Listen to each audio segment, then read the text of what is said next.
Guys, I'm very grateful. It is quite broad. Producing is super extensive. And it's a role that continuously you evolve with it. Like as you grow as a producer, you're also evolving. So that's how your role then evolves as a producer, is that through the years of experience, you start coming up with creative solutions yourself based on all the other things that you've done, that you've encountered. Sorry, I should have asked this much earlier. Did you know when you went to film school that you wanted to be a producer, or is it something that just And it came? happened so randomly.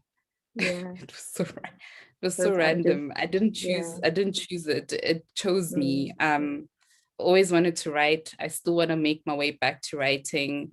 mm, I majored in directing. When I got to film school, I was doing everybody's art direction on set and I was writing. But like as I was doing art direction, because people thought I was organized, I don't know where they got that from, but I was like, okay, we'll go with it. They're like, well, can you also produce if you're doing the art direction? So I was like producer, art director, until I did my short film and I wrote and I directed that and I got another producer. But then when I left film school, it was during the 2008 recession, and the film industry was hit so hard in a sense that before then you could easily walk onto a set and go, I just want to be here and experience, like be at your office for a week and just shadow, like you don't have to pay me. And people were like, you know what? We don't even have the resources just to keep people just hanging out, you know. So no one was even letting you come in like on an internship basis. So the very first job I got is I was trying to apply for an editing job on Biz Community. They said there was a small production house and they're looking for a commercials editor. At that point, I had no idea what commercials meant, because when you study film, you purely study the filmmaking aspects of what this has to offer. You don't look at commercials. You touch slightly on documentaries, but I didn't understand what commercials were. So I'm like, no, I probably can do this. They probably do wildlife documentaries. Then the producer emailed me basically saying, you know, I don't have enough commercial experience, but I do need some help on production. Like, are you keen to come in and check it out for a week or two? I was like, yeah, sure, cool, let's go. She called me. I arrived at her offices thinking it was an interview, and like we just had to go and work. And it was just like, okay, so this woman really hired me over the phone. And then we started working. I think she was working on a Kellogg's commercial. And what was really lovely about Sam is that she integrated me in all of the processes. So she took me, I was very, very junior. So she was like, I'm her assistant producer, but she took me to all her pre-production meetings and she didn't like the post-production process. So as soon as the director went into the offline, and she was like, oh, you go sit with Justin, you know?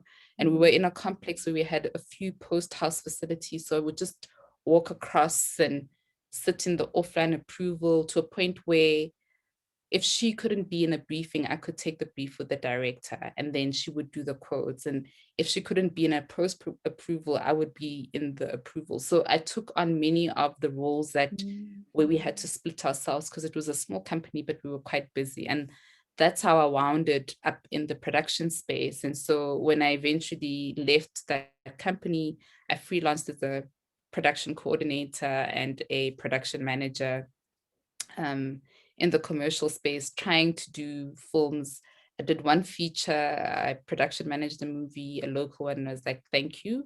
It's not for me. I like having a life. Okay. Like this 18 hours, 6 days a week is definitely not for me. I like to at least know I can go to the gym in the morning or in the evening. It can't be that unpredictable. So it was just too long. And I think had I jumped into features in the beginning, it would have been a whole different story. But I think I did my first feature after doing commercials for about 5, 6 years, so that I couldn't adjust to those hours. It's very long, long hours.